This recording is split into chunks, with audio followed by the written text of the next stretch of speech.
Welcome to all on the Be a Man series.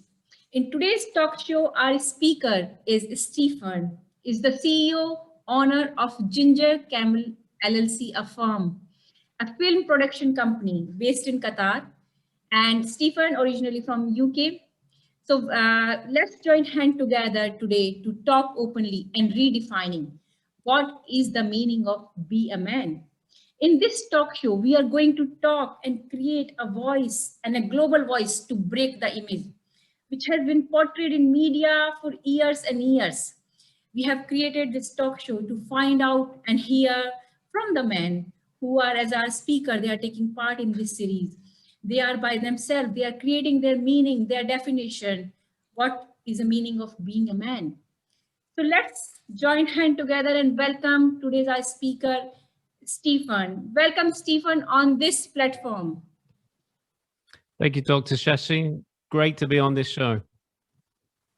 As I said, we are really excited. You work in this media industry, you work a lot of in the film production and all. So you must be hearing, you must be having a lot of experience, what goes in media, what goes around us.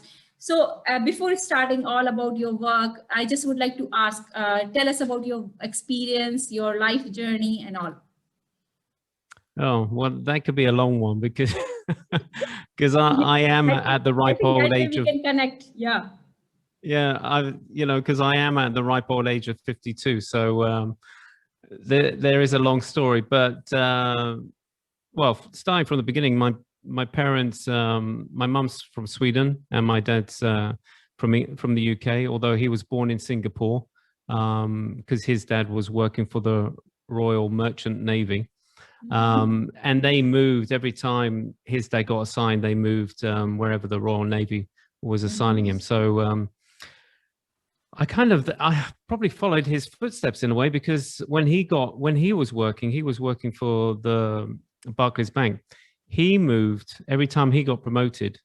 He had to move. So every 2 or 3 years, we would move into a different town.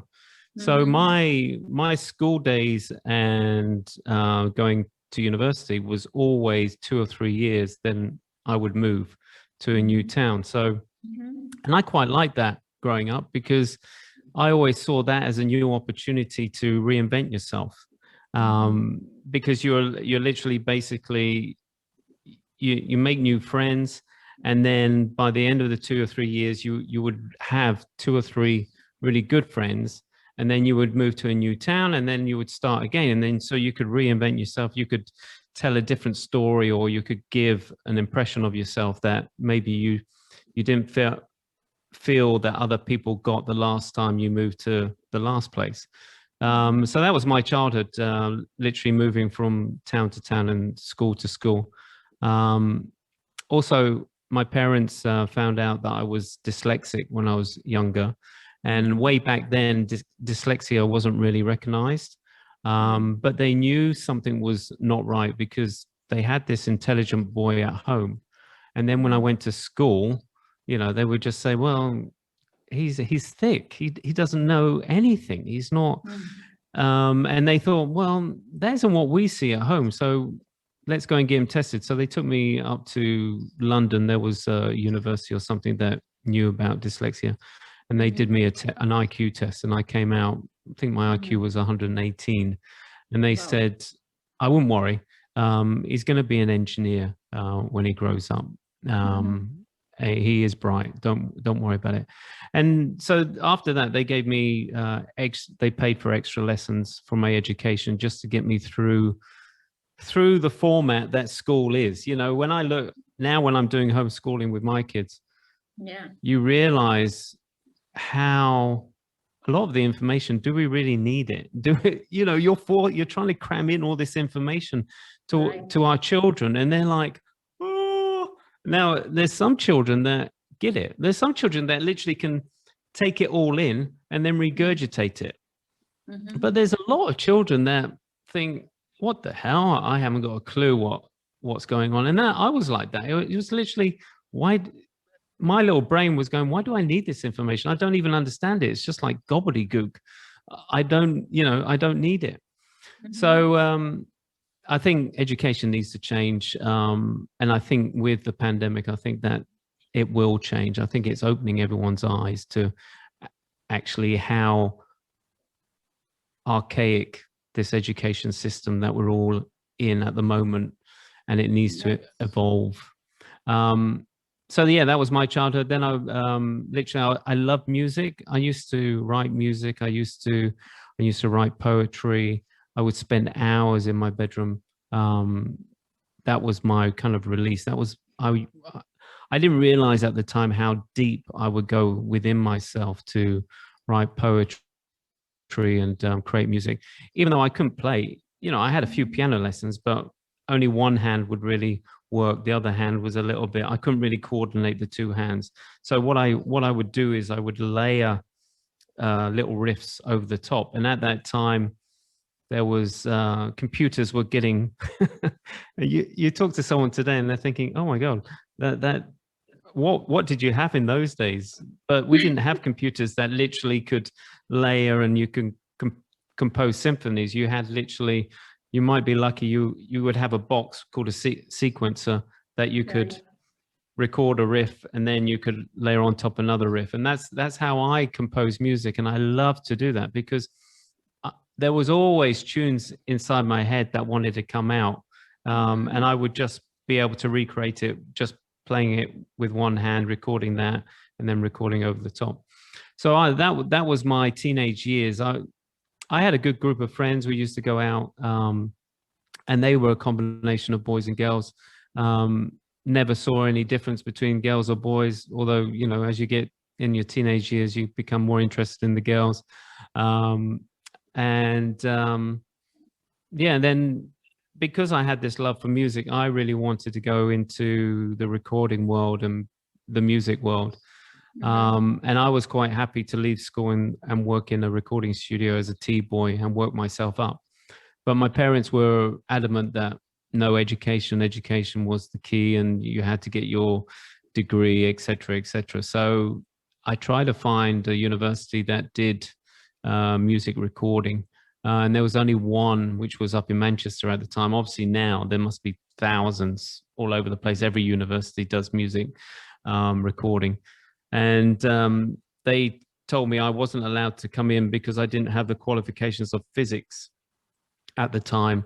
And I thought, oh, okay, I need to get my physics. So my parents, because I dropped physics at school, I had to take it as a outside course, and I did that and I passed it because I had this brilliant private tutor at the time. And I went back to the college, but at that time I went to another college and I got various electronic qualifications. And then by that time I just thought, no, I don't want to go. I don't want to go there now. They missed the boat with me. So I wanted to get apprenticeships, or I was trying to find out if I could get some apprenticeships. So I used to write to record labels, and one record label, EMI at the time, I'm not sure if they're going at now, but they gave me a perspective on this university called Ravensbourne. And it was great because it had audio recording and a bit of electronics, which I'd already done. And I wrote to this university and they said, yeah, you're well qualified. You've got your physics, you've got your electronics, you're perfect. So I went down for an interview and they said, oh, you're just in time. The course starts next week. So welcome on board. And then while we were being taken around the university, we went into these two studios, and the guy that was showing us, I went up to him and said, so how much time do we get to play on these cameras? And he went, well, you guys don't. And I went, what do you mean you guys don't? He said, well, you're on the engineering course. The operational course does the playing around on the cameras. And I said, hold on, look, here's a prospectus that I got from EMI. He went, no, that's an old prospectus. That was about 2 or 3 years old. We've changed now. We've split the two sections up. So there's an engineering course and operational course. And I went, no. So I was stuck on this engineering course for 2 years. And I thought, and I hated it because I was literally living with other guys on the campus. who were recording music. They were creating their own films, photography. It was so creative. And I was stuck doing this boring engineering stuff. But I thought, well, hey ho, this is the path I've got to lead. I qualified just, and I thought at the end of it, well, now I'm a qualified TV engineer, just like the doctor many years back said I would become an engineer, and I fulfilled that prophecy. And I fell into TV broadcasting from then on, and I did that for about 20 years, and then met my first wife on the broadcast journey, and after 10 years of marriage, we got divorced. And then I thought, really, do I want to carry on in broadcasting? So I kind of contacted my inner self, and I thought, well, I've always been interested in holistic medicine, stuff like that. And I thought, maybe I should get my own skill that I can take anywhere. So I signed up for being a holistic masseur. And I qualified, but during that time, I met my second wife, and she got a job over here in Qatar with Al Jazeera English. And I said, look, you go, I'm still studying. And then once I've qualified, I'll come and join you. And that's what I did. She left in April, and I joined her in September. And the idea was for me to set up a holistic masseur practice privately. But I didn't realize that here in Qatar, it's illegal to set yourself up as a holistic masseur privately. You can do it under a hotel or a spa, but not on your own. So I kind of did it for the first 2 or 3 months. And then my wife said, look, there's some work going in Al Jazeera. Why don't you pick some work up freelancing? So I did that for a year and a half. And then I was approached by 2 editors who wanted to set up their own production company. Right. And while I was at Al Jazeera, I was running the tennis league, a football league, a squash league. I had set these up just to bring people together. And they said, look, we can see you're a good organizer. We think you'll be great in setting up a company, which we would all be a shareholder of. And, let's do it. We'll still stay working for Al Jazeera, but you can be the manager for this production company. And I did all the research on how to set up a company, and that took about 3 months. And then when I went back to them, I said, right, I've got all the information that we need to set up the company. And they went, nah. They literally got cold feet. But that was the light bulb moment. I've always wanted to run my own company. And I thought, well, why not? Let's go for it.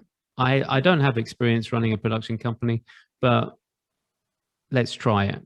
So I did that for a year on my own. And then my wife said, look, you're not earning that much money. Go and find yourself a proper job. So then I approached some of the production companies, and one of them took me on as their general manager. And I did that for a year and a half. And after that, I was approached by someone else to actually partner up with an animation house as a equal partner. We did that for a year. We went bankrupt. And then after that, I had someone who wanted to invest in me because they could see my journey and believed in me. And I set up my own production company, Ginger Camel, 10 years ago. Wow. And that's where we are. Yeah. And I think that sounds a lot of a long journey, but bringing a lot of life lessons, the way how life gives us, sometimes I say how they give us lemon and how we make it lemonade out of it. And the way you performed all those, your, we can say dull movement or low movement, or the kind of you found those adversities, and whereas you make out of those adversities the best outcome. And the way you are today, you have set up your company, your business. You are running and flourishing very well. You are one of the very famous and renowned in Qatar, and I can say in many other platforms. You got awarded by a lot of platforms in media. So hearing this all is really great knowledge, and I really appreciate the way you shared.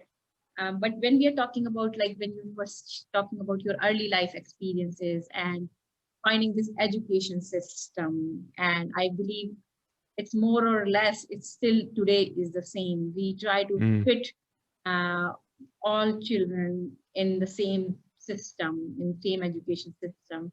Whereas I have my own internal fighting always. Like I say, okay, why there is no platform like individual development of child? They have their own uniqueness, their own intelligence, and that should be get promoted rather than making them fit in the same system. So Absolutely. when you are talking about those your education experience and correlating with your own children in current education system, uh, what do you feel might be this COVID situation? Do you feel this pandemic can somewhat bring some positive things in education or not? I think so. I thought, I've listened to various podcasts as well, and I think there is a change now that we're getting used to actually learning from home in a virtual environment. That there's a lot of people that are turning to that side of thing, and I've heard there's a lot of entrepreneurs or there's a lot of organizations that are literally looking at this platform to. I think there's going to be different paths to go with education, and you'll have more of a choice where before it was find the best school in your area. Now you've got the whole wide world to choose from, and I think that's literally opened our eyes. And because here in Qatar they've attracted a lot of schools to set up, and I know there's one school that is called the Finnish school. So that takes the Finnish way of thinking education, and a lot of people went for that because it is thinking out the box. And as you know, and as I know, that every country has their unique way of educating their children. And because my mum comes from Sweden, we always knew that children don't go to school until they're 7. And we were and it's just like, and in the UK we're pushing our schools, or we're pushing our children from the age of 3.5 to 4. Now come on, how can you get a child to even sit at that age? All your child wants to do is play. And that's in Sweden, they appreciate that no, your child's not ready, he's not even switched on to actually wanting to learn till the age of 7, and they've taken that on board. So yeah, I think there are going to be a lot of changes. The way we're looking, even with us, we've just taken our children from one school to another school because we realize by doing the homeschooling that my daughter was being missed. She was really struggling. I think she takes it from me, although they say she hasn't got dyslexia, but she struggles. She's not interested.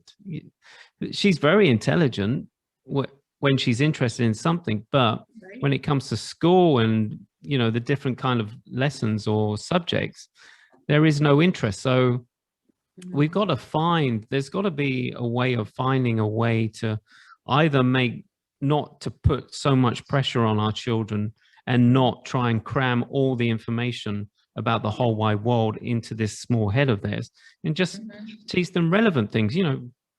Do the basics, just focus on the basics, and then look at what that child's interested in, where they excel.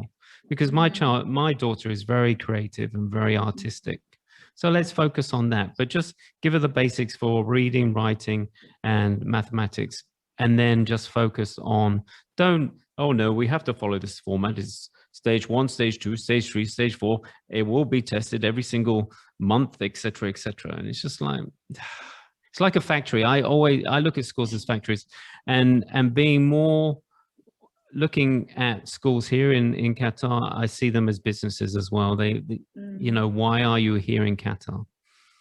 If it wasn't because it's an opportunity to do business. Yeah, that's the way you got a lot of education system flaws or good points in the both ways you got. But when we are talking about your own childhood, and when we are talking on this platform as a BeAMan, how did you used to express your feeling when you were a child?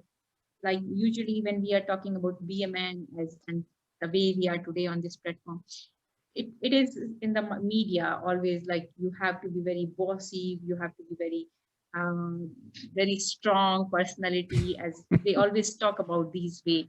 And even you see in media, they try to make when uh, many medias, not even in particular culture I'm talking about, or in a particular country media, but in general, if you've seen global media, they show men more whether is a male-ish character, like emotionless, and you have to hide your emotion. You can't do this. You can't behave like that. And when we talk about your childhood, was it like it was getting feed to you as you have to become like that? You have to create your personality like that because you are a boy. You are gonna become a man, or what was like that? What was all kind of things was around you?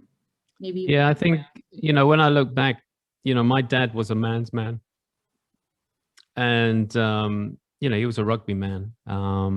So the only sport that he would be willing to take me to would be rugby. So I had to play rugby.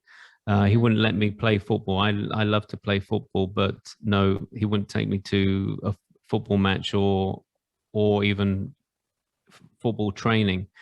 So I was taken to a rugby club, and I couldn't understand it because here was a sport that you were doing injury to each other. It was literally, to have a successful game was to come off battered and bruised. And I was just like, well, this isn't any fun. This isn't what I think sport should be. Um, and then you're afterwards, it was the clubhouse and with your team members, etc., etc. And I just, I did it just to please my dad. Right. And the way my dad taught things was very much, he would get quite angry if I couldn't do things. There wasn't a level of understanding. And I saw when I became a dad, wow, it's funny how you store things as a child, and it all comes out when you become a father. And it wasn't until I actually got divorced that it woke me up to say, you're not your dad. You are an individual. You have your strengths, you have your weaknesses. You're a different person to your dad, so stop trying to be your dad. And that was a big awakening for me. But my dad, unfortunately, because he was a rugby man, he broke his nose when he was younger playing rugby. And when he had the family, he had the opportunity to fix his nose in hospital. And while he was in hospital, he caught this MRSA, which is an internal disease that literally attacks your body, and you can only control it by steroids. And then the steroids basically eat away your body as well. So even though the steroids are keeping down this illness, your body's just, it's not the same. But with my dad growing up, I saw that here's a man that's not able to communicate with regards to his feelings. Here's a man that can't communicate properly. All and I had to look at the way he was brought up. He was a brother of three other brothers. There was four of them, and working class family, and they were brought up to not to be seen. Was it not to be heard but seen, or seen not to be heard? One of those phrases. So quite strict, and they weren't a huggy family. And then you bring in my mum, who comes from Scandinavia, and that family was a big huggy family. They would communicate, they would share things. And so I was always drawn to my mother's side of the family. My dad's side was like, no, you have to do things by this rule. You couldn't say things. But I really got to my grandma, my English grandma, just by hugging her, and it would just melt her. So I knew that, being that kind of child that shows his affection, shows his love, could melt any stubborn or stiff heart. And also with friends as well, I was never a child that would just have one group. I literally mixed with every type of group that was in my school. So you would have the badass kids that would cause trouble. You would have the brainy kids. You would have the not so bright kids. You would have the middle of the road kids. You would have the sporty kids. And literally, I could mix with all those groups because I would always kind of be drawn to one of the gang that I could connect with. You know, even if it was the hard ass kids, they would always, I could always see through that facade that they were trying to portray, you know, like the manly, oh, I'm tough, you know, don't mess with me. But I could connect with them on some sort of level. And that's how I got through school, because I always knew, or I could connect with these type of characters. And, you know, it just got me through school, knowing that, you know, that man, to be a man, it's always struck me as, you know, really, do you really have to, you know, because I saw my dad and the way it affected him not being able to communicate. And I always felt that his illness could be less harmful if he was able to show his emotion, if he was able to communicate. I felt that because he wasn't able to do that, it caused the illness to really fluctuate and attack him even harder. And growing older, I've seen that. If you don't communicate, if you hold everything in, you're just going to break down. Your body's not able to take it all on board. You've got to release it. You know, we're the only ones in the animal kingdom that take on the hurt, the feelings, and we don't let it go, where the animal will just shrug it off and off they go. So it's been a real eye-opener to have, you know, I love my dad. You know, he was my father figure. He was my male role model. But, and when I look at what he went through, he was a fighter. You know, to survive until about 82 with this illness, he went through hell and back. You know, he went in hospital. He must have been in the hospital 4 or 5 times each year, where they would take biopsies of, you know, where the illness was attacking him.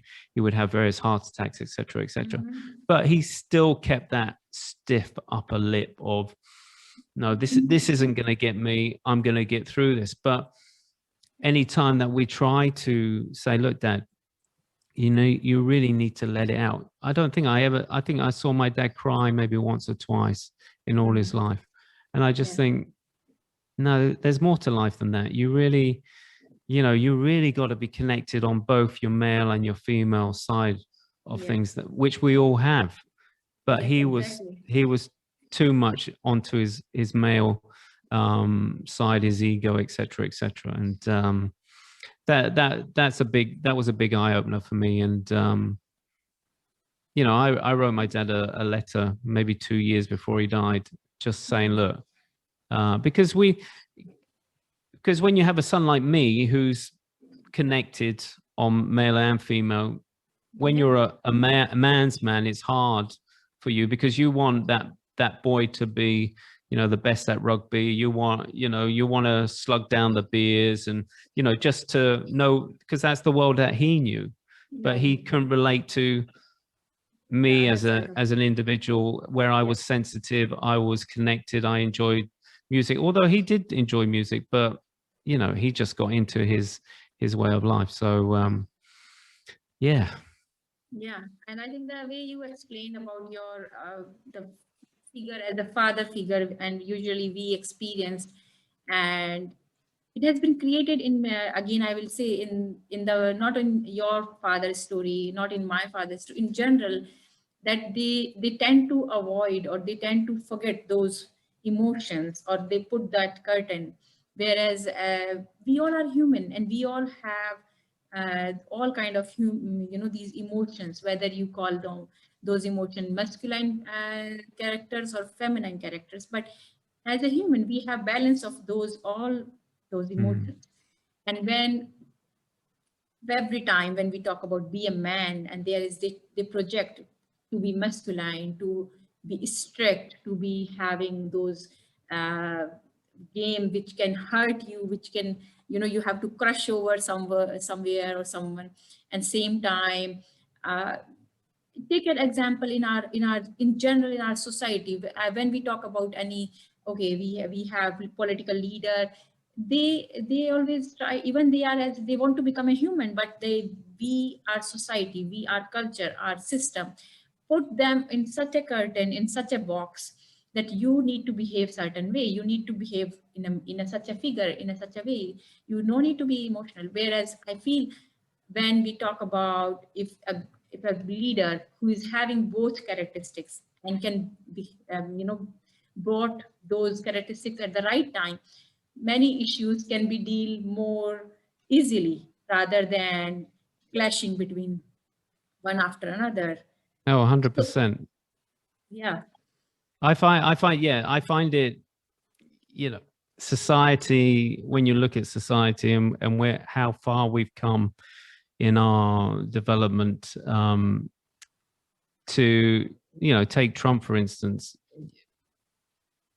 He's trying to be a man's man and, put that kind of messaging out there. And it's just, and he was voted in as a president. And you think, really? Have we not moved on from there? Have we not moved from the old days where, yes, you've got to go for that male role leader? And surely what we're seeing in the world, where we have female leaders that are actually showing, their femininity and their connection with society, the community, and actually have real feelings, that helps the society far more than what this guy is doing, where he's just pulling on the old cliche kind of words and sentences and paragraphs that, we don't need anymore. This world has got so far in life with the fact that men have to be men, but that hasn't helped us now where we are, and things have to completely change. And I think there is I think it's a shame that we call it a revolution, but I never saw any difference between a man and a woman growing up, really. I saw my friends as friends, even with color. I never saw color. They were just my friends. And when you go into adulthood, and then you see these differences, even with employment, that, a man is paid more just because he's a man. Why? That's crazy. Yeah. We're all human. We all bring to the table different abilities, but for some organizations to pay more for a man just because he's a man, I think that's crazy. And that's why I was interested about your show, was just like, yeah, it's just crazy that people or men think they have to be the man, they have to show the muscles, but it's so false. And that will only get you so far in life. If you actually were, if that man was actually connected with his feelings and his emotions, he would be such a better man, and he would be able to connect with so many more people. Unfortunately, that man's man will only connect with a small percentage of the community. Yes. And it's sad. If you want to make change in this world and your life and everyone else's life, just be the whole man. Don't just be that superficial, well, just because I've got bigger muscles, just because I'm harder than you. You're not. Take away that mask, and there's a lot of issues behind that if you feel that that is the real man. Yeah. And the way, as you said perfectly, I believe in the same way. We are somewhere, when we talk about, okay, you are paying more, but same time you are discriminating those men by making them realize their emotions. Because when we talk about a girl or a female, we try to make them develop on the name of women empowerment. Okay, you need to go into construction, you need to go to engineering, you need to go in this, and they are performing well. They are doing in every sector, everywhere, just you name it and you think about it, they are performing well. So they are able to develop their both side. masculine, feminine. Mm, Whereas absolutely. if you talk about the boy, in that sex, they are making them more discriminate, because I feel why they don't want make them to realize why they are only propagating only masculine, masculine, masculine, whereas it is not giving them full potential what they have. Yeah, but then that's the parents' limiting belief, and Yeah. they're just offloading their limiting belief onto their children, or the community around them is their limiting belief on how a boy should be a boy. Um, and I think because we've become so small with the internet and we are connecting now with all communities around the world, I think it will become more and more open, and we are able to see different communities and the way, you know, people are progressing and developing, etc., etc. You can't hide now within your small community, and this is our belief, this is our belief, because the blinkers are off. Yeah. The world is out there and it's for everyone to see. So unless, you know, you've got a government that want to control your internet and just literally feed you that this is a male's role, this is a female's role, it isn't going to happen anymore. We're too open. We're all connected. Yeah. Yeah, that's so true. And when you are talking about all your experiences and your self-awakening about those kind of when you did your holistic training and learning, how you find yourself before and after the changes, how you can define that?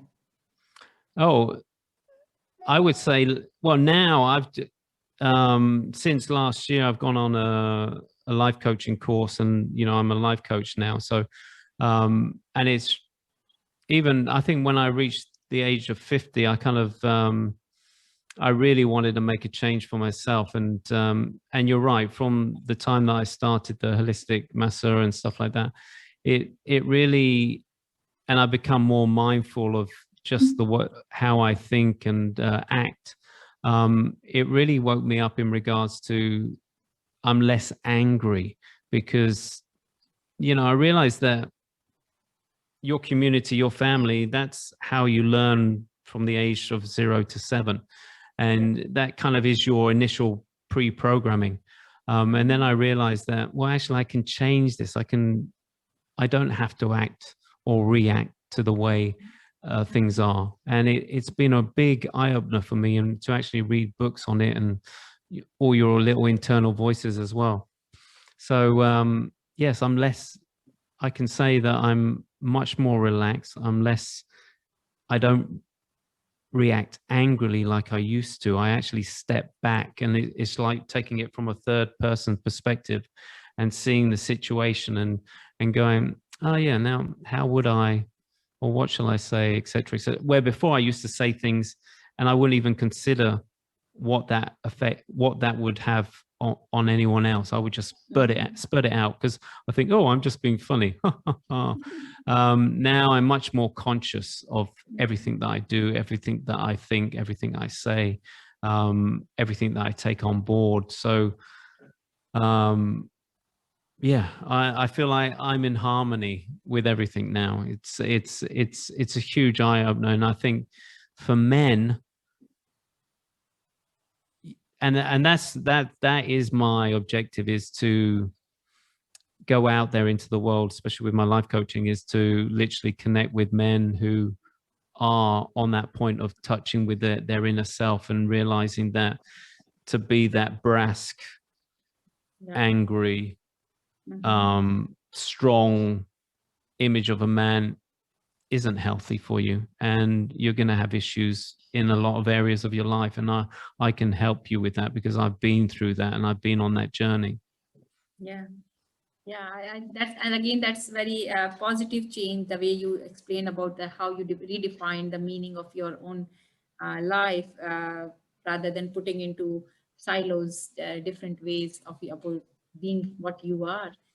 But you redefine yourself. What's basically as a being a man, what can be definition of. And in the same way, when we talk about, you mentioned that how you can help others, but if we would like to ask you any message, particularly those young generation, those really get impacted and influenced by the media, and maybe have similar kind of mindset which is projected in media, what message we can give to them? Yeah, isn't it a shame that media is still the old, and I think that's changing as well. It's the old bandwagon of media, what sells and what makes news, and it's I don't watch news anymore because I just think it's a negative bandwagon. I don't, even though I'm involved with media, Yeah. I don't like what it puts out. But then, as I said, I think social media is making that change, and you'll realize with social media, if you start following something that is positive, you'll go on a journey where you are only fed positive messages and positive imagery.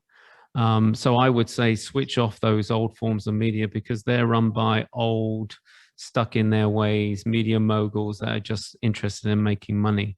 And that generally centers around negative news or the old cliche of man being a man, beating up the woman, etc., etc. Just turn it off.